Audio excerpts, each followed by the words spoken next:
এসেছে। মাই গড, আপনি সে আজকের মেগাস্টার সোনালি। বিজয়ের মুখে নামটা কতবার শুনলাম, অথচ স্বপ্নেও ভাবতে পারিনি সেই সোনালি আপনি। আপনার জন্যই তো বিজয় নিজের রেকর্ডিং ছেড়ে দিয়ে আপনাকে ক্যাসেট করার সুযোগ করে দিয়েছিল। আপনার জন্য বিজয় ভাইজ্যাক গেছিল, নিজের কিডনি বিক্রি করে 50,000 টাকা সে জোগাড়ও করেছিল, সেটা শুধু আপনার চোখ অপারেশনের জন্য।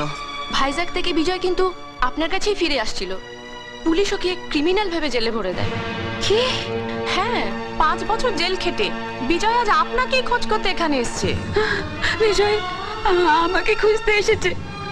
তোমরা তোমরা জানো আমার বিজয় কোথায়?